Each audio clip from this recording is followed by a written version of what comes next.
Donc je suis Lilian Doza. Une petite présentation rapide. Aujourd'hui, moi, je suis conseiller en stratégie auprès de PME. Avant ça, je viens du monde de la téléphonie mobile. Je suis tombé dans l'entrepreneuriat un petit peu par hasard. Je suis ingénieur de formation. Et à l'occasion de mon stage de fin d'études, j'ai participé à la création d'une start-up, une vraie, dans son garage, telle qu'on l'imagine dans la Silicon Valley. Mais on a vraiment démarré dans le garage, à Rousset. L'idée de créer une société qui est devenue Basile Télécom, un opérateur téléphonique qui est sur la zone des 1000, spécialisé sur le secteur des seniors. Donc, si vous ne le connaissez pas, c'est normal, a priori.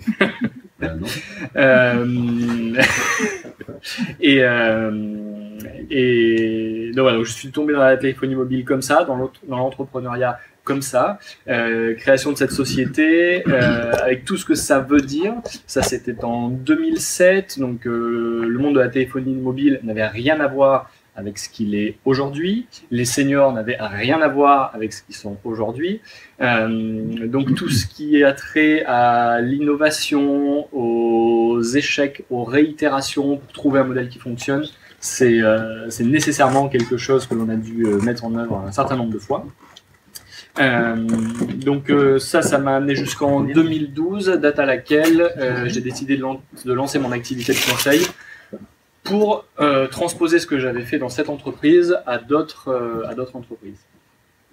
Donc aujourd'hui, ce que je vais vous présenter, c'est un petit peu ce que j'ai pu noter au travers de toutes les entreprises que j'ai pu accompagner ou de l'expérience que j'ai pu avoir et qui définit un petit peu ce qu'est un entrepreneur, ou en tout cas les composantes qui me semblent nécessaires pour se lancer dans l'aventure entrepreneuriale. Alors, la première chose, c'est du courage. Du courage, puisque souvent on va parler du risque. On dit que se lancer dans l'entrepreneuriat, c'est risqué, et en France, on a une aversion au risque très particulière. Alors, comme je le rappelle tout le temps, il ne faut pas oublier que le risque, c'est aussi le risque que ça se passe bien et d'avoir de bonnes surprises. C'est pas toujours le risque que ça se passe mal. Malheureusement, on cristallise souvent sur le potentiel de malchance que l'on pourrait avoir. C'est la première chose. La deuxième, c'est qu'en fait, se lancer dans un projet de création d'entreprise n'a pas nécessairement besoin d'être risqué ou très risqué. Je connais des entrepreneurs qui ont démarré leur projet de création d'entreprise tout en restant salariés de leur entreprise et ont mené le projet jusqu'au point où ils pouvaient quitter leur entreprise précédente et sauter dans leur nouveau projet. Suivant les marchés, suivant le degré d'innovation, suivant le type de produit, de service, le curseur de risque, en fait, il est très variable.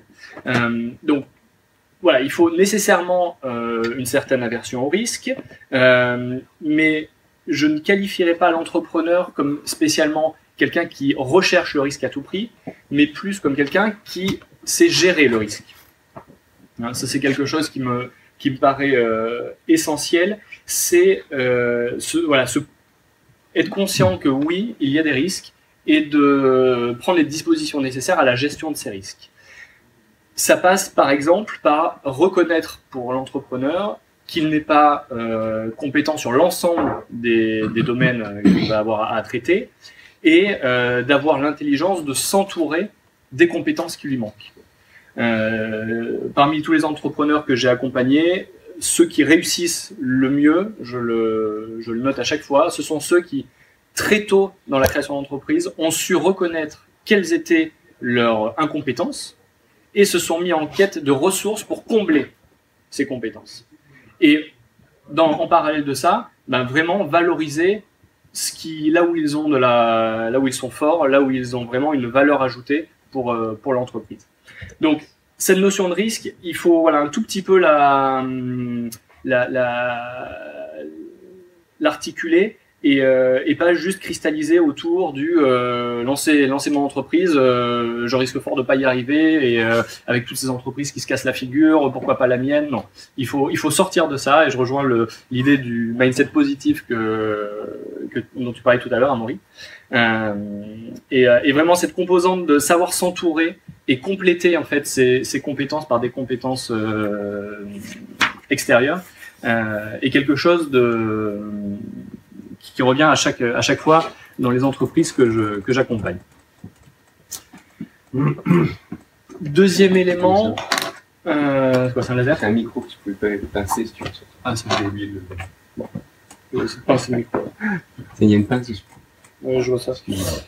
L'autre élément, c'est la vision et une passion.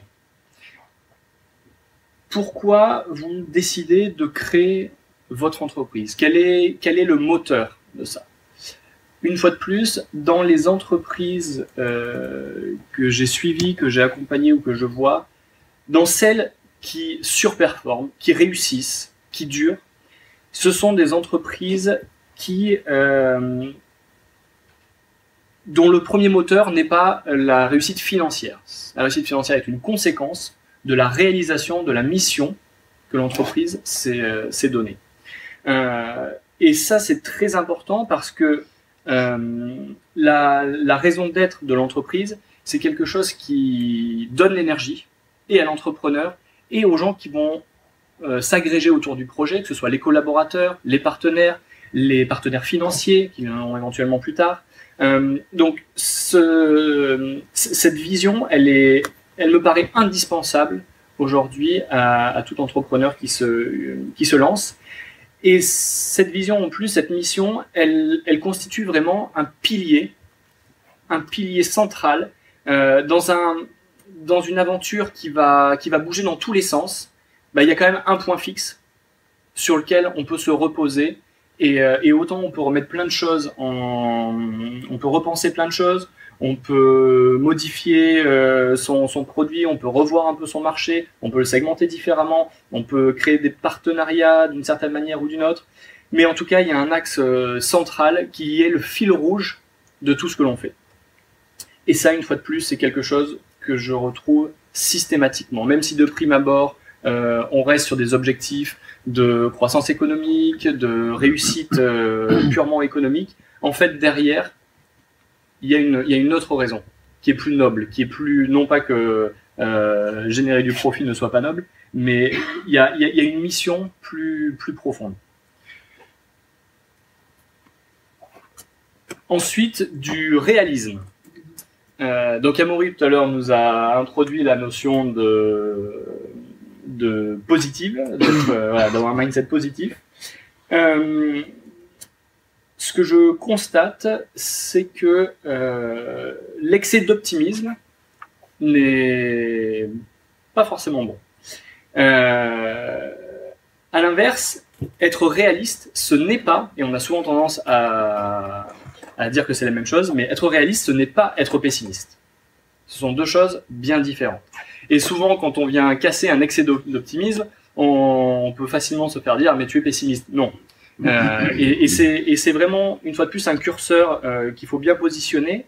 Être réaliste sans tomber dans le pessimisme et ne pas oublier de faire passer ses idées au travers d'une analyse très objective de la chose.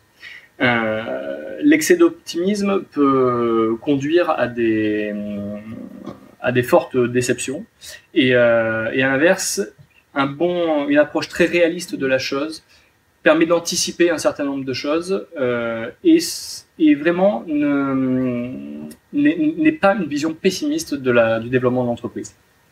Donc ça, c'est quelque chose qui pareil se retrouve chez quasiment l'intégralité des entreprises que j'ai pu suivre. Ensuite, un élément qui est fondamental, mais qui souvent est oublié, en tout cas parfois est oublié, c'est que la start-up, c'est avant tout une entreprise, avec tout ce que ça comporte. Et pour avoir accompagné un certain nombre de start-up, donc vraiment dans les premières étapes de la création d'entreprise, trop souvent, j'ai entendu par exemple, sur le sujet de marketing, de commercialisation, on va faire du réseau social, on va avoir un développement viral, je me fais pas de soucis, ça va se faire. La notion que vendre, ça coûte.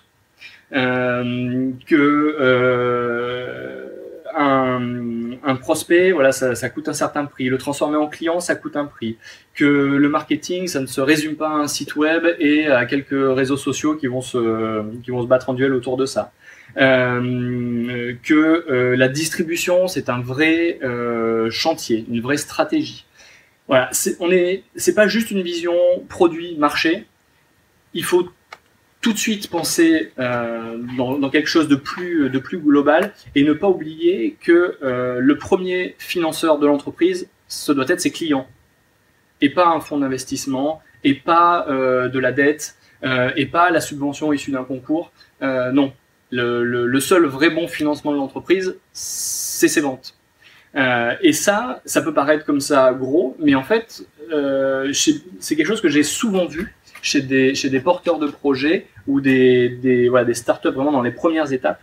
Ne jamais oublier que vous avez avant tout une entreprise entre les mains et que cette entreprise, elle doit réaliser sa mission d'une manière économiquement viable. Il faut avant tout qu'elle gagne de l'argent pour faire ce qu'elle a à faire. Et ça, c'est indispensable.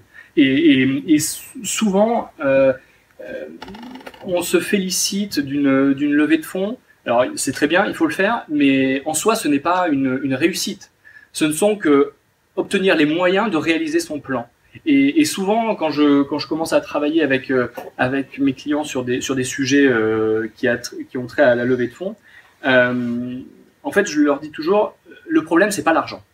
Votre problème, c'est pas l'argent. Et je leur pose toujours cette question, je leur dis, si là, tout de suite, je vous fais le chèque des 3 millions d'euros que vous cherchez, là, immédiatement, ils sont crédités sur votre compte. Qu'est-ce que vous faites? C'est quoi votre plan de marche?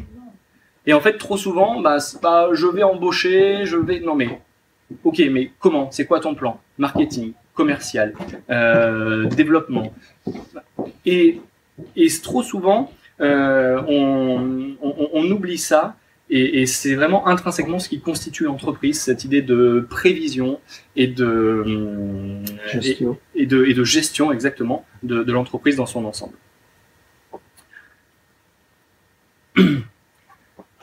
Ensuite, de l'endurance et de la résilience. L'entrepreneuriat est un parcours long, semé d'embûches, en particulier si vous êtes sur un sujet innovant. Parce que par définition, vous allez être sur un marché, sur un secteur qui est peut-être à défricher, sur un produit où il n'y a pas trop d'éléments comparables. Donc forcément, il va falloir prendre des décisions, faire des choix, aller dans un sens, voir ce que ça donne et avoir la capacité de rebondir et de passer à autre chose si nécessaire. Mais concrètement, là, voilà, il va falloir trébucher. Il va falloir trébucher. J'ai la chance d'avoir 2 toutes petites filles. Quand elles ont commencé à marcher, je leur ai dit, tu vas tomber. Tu vas tomber, tu vas recommencer, tu vas retomber, et puis au bout d'un moment, tu courras. Mais ça va pas se faire comme ça. Là, c'est exactement la même chose. Et dans le même ordre d'idée, il ne faut pas se faire avoir par le mirage des overnight success, des entreprises où on a l'impression que ça s'est mis à marcher comme ça. En fait, c'est pas vrai. Quand on regarde dans le détail, elles sont toutes passées par des cycles longs, parfois douloureux, plus ou moins douloureux. Et donc l'endurance est quelque chose d'essentiel pour avancer jusqu'à une société qui a atteint son premier niveau de rentabilité et son équilibre et la faire prospérer. Donc ça demande nécessairement de la résilience. La résilience, c'est la capacité à se remettre après un coup dur. Et ça, c'est indispensable. Et par rapport à ce que j'ai dit tout à l'heure, pouvoir se rappeler de pourquoi on fait ça, quel est le moteur qui nous anime sur cette entreprise, ça va permettre la résilience, ça va permettre de redonner l'énergie pour repartir, réessayer, jusqu'à trouver le modèle qui fonctionne. La somme des échecs, elle constitue à la fois de la valeur pour l'entreprise et une barrière à l'entrée pour des concurrents éventuels. Quand on a créé l'entreprise Basile Télécom, 2007, marché des seniors, en gros, jamais vu un téléphone portable. Marché des seniors, personne ne sait vraiment de quoi c'est fait, comment il fonctionne. Et on a passé beaucoup de temps, il nous a fallu beaucoup d'endurance et de résilience pour explorer ce marché, tester, comprendre, se tromper, recommencer. Et en fait, tous ces échecs cumulés, n'importe quel nouvel entrant voulait faire la même chose, il fallait qu'il repasse par là. Ou en tout cas qu'il suive un chemin lui aussi semé d'embûches. Et nous, toute cette connaissance qu'on a tirée des échecs ont permis de capitaliser, on a capitalisé dessus et ont permis de faire de l'entreprise ce qu'elle est aujourd'hui, lui a permis de passer les caps importants qu'elle avait à franchir. Et donc, ce que je dis n'est pas une invitation à faire des échecs, hein, à se réjouir de tous les échecs que l'on a, mais ne pas oublier que chaque erreur, il y a un enseignement à tirer. Alors si on répète à chaque fois la même erreur, il faut se poser des questions, mais globalement, il y a toujours quelque chose à tirer de ces erreurs, et elles constituent une vraie valeur pour l'entreprise. L'intuition. Alors ça, c'est un sujet un petit peu difficile à sentir, parce que l'intuition, c'est quelque chose que l'on ressent. C'est une compétence clairement sous-estimée chez nous. Dans le monde oriental, on valorise plus l'intuition que on le fait chez nous. Et malgré tout, ça peut être une vraie boussole. Ça doit pas nécessairement être le seul outil de prise à la décision, mais en tout cas, ce que je vois, c'est que souvent, il y a cette composante intuitive qui joue un rôle important dans les prises de décision sur des sujets très larges, hein, ça peut toucher tous les sujets d'entreprise, mais voilà, apprendre un peu à être à l'écoute de ce que l'on ressent, et c'est vraiment quelque chose qui, quand il est bien utilisé, peut être un vrai asset pour l'entreprise. Ensuite, le killer instinct. L'idée, c'est que donc on n'est pas du tout dans quelque chose de méchant, hein, c'est pas l'idée, mais c'est en tant qu'entrepreneur d'avoir cette volonté de prendre les sujets à bras le corps, de finir le job vite et bien, comme je l'ai noté. Alors quand je dis vite et bien, ça veut pas dire bâcler, mais ça veut dire accepter que la perfection, elle est inaccessible, ou en tout cas très difficilement, mais a priori inaccessible, et que il y a un certain niveau, il y a un niveau qui est suffisamment bon pour avancer. J'en veux pour exemple ce que l'on a fait chez Basile. Au début, l'idée de ce projet, de cette entreprise, c'était aider les seniors en leur redonnant du lien social. À l'époque, 2007, un senior sur deux ne parle à personne dans la journée. Il est tout seul, il ne parle à personne. Comment on peut lui amener un peu de lien en utilisant la téléphonie mobile?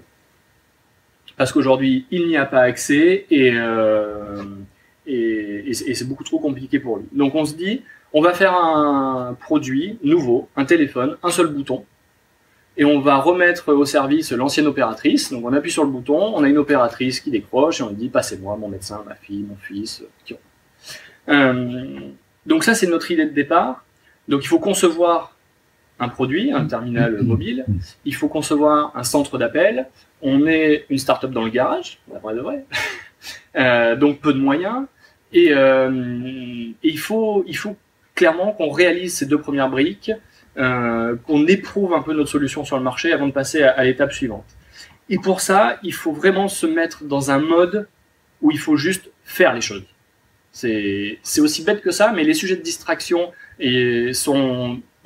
on en déborde, et on en est peut-être un peu moins en 2007, on en a beaucoup plus 10 ans plus tard, mais c'est cette capacité à dire on y va, on fait les choses, on met les mains dans le cambouis, on les fait.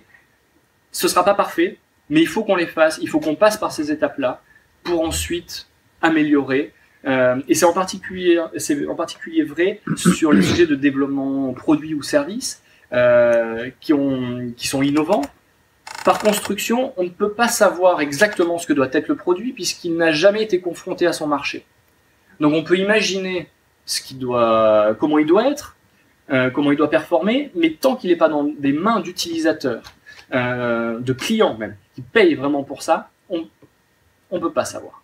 Et donc, une fois de plus, c'est placer le curseur jusqu'où il faut que j'aille pour pouvoir démarrer. Qu'est-ce qu'il me faut à minima pour pas me cracher, mais accepter que le produit, le service ou le développement de telle ou telle activité soit pas au niveau de perfection que j'avais anticipé. Et donc de faire les choses. Et ça rejoint donc le dernier point qui est, quel que soit son état d'esprit, il est dans l'action. Qu'il soit dans un haut ou un bas, il est dans l'action. Et ça, c'est vraiment quelque chose d'essentiel, parce qu'il n'y a que comme ça que les choses avancent. En tout cas, dans les premières étapes. Et ça, c'est quelque chose qu'on retrouve systématiquement dans les entrepreneurs qui ont réussi. C'est cette idée d'y aller, d'être dans l'action, d'essayer. Ça marche pas, c'est pas grave, on recommence, on repart. C'est systématique. L'agilité. Donc on en a un petit peu parlé dans le reste de la présentation. Autour de cette mission, qui est le pourquoi on a créé l'entreprise, tout peut bouger. Tout peut bouger. Comment on le fait, qu'est-ce qu'on fait, tout ça peut bouger. Tout ça est agile, mais ça tourne vraiment autour de cet axe qui, lui, par contre, ne bouge pas et qui constitue un pilier central. On peut être amené à se reposer des questions très profondes sur son entreprise pendant le cours de sa vie, et on ne le fait pas toujours. J'ai vu des sociétés, comme on dit, mourir en bonne santé, parce qu'a priori ça fonctionnait, mais tout doucement on était sur une mauvaise pente, parce qu'on n'a pas accepté à un moment de se dire ok, on a effectué un certain niveau de changement, de réflexion, mais finalement est-ce que ça suffit? Est-ce qu'il ne faut pas monter un cran plus haut et se reposer des questions fondamentales sur des partenariats, sur l'activité, mais toujours en se ramenant à cette idée de pourquoi on a créé cette entreprise, quel est notre objectif, et finalement trouver un autre moyen d'aller vers cet objectif. Donc c'est cette capacité de l'entrepreneur à remettre en cause des choses, à se reposer des questions, mais toujours autour de ce pilier extrêmement solide. Et en conclusion, je vous laisse méditer sur cette petite citation que vous connaissez peut-être, qui est très vraie. Et si on était en Thaïlande, on pourrait même dire qu'il y a 40 et quelques autres... mais vraiment, le plan, c'est par rapport à une vision, par rapport à une mission. On peut le revoir, et on peut d'autant plus facilement le revoir que la société a atteint un équilibre qui lui permet financièrement de vivre et de se reposer un certain nombre de questions. Nécessairement, plus on est tôt dans le processus de création, plus la tentation de changer, de pivoter, comme on dit, peut être grande. Donc une fois de plus, c'est à quel moment, sur quels indicateurs je me base pour me dire que là je suis vraiment pas dans les clous. Qu'est-ce que je challenge, qu'est-ce que je change dans mon plan pour faire avancer le projet. Voilà un petit peu ce que moi je vois, ce que j'ai vécu, et qui une fois de plus se retrouve dans la quasi-intégralité des entrepreneurs qui sont dans des entreprises qui ont réussi, hein, évidemment. Je me suis focalisé là-dessus. Donc, je vous invite à méditer l'ensemble de ces points, en particulier celui qui est lié au risque. Voilà, le risque, c'est aussi celui d'avoir une bonne surprise et que ça marche vraiment. Quand on regarde les problèmes, on imagine toujours le pire du pire du pire du pire. En fait, ce cas-là, il se présente quasi jamais. Il y a plein d'étapes avant d'arriver là. Voilà en synthèse quelques éléments qui, je l'espère, répondent à la question qui était quel est l'ADN de l'entrepreneur. Bravo. Merci. Merci.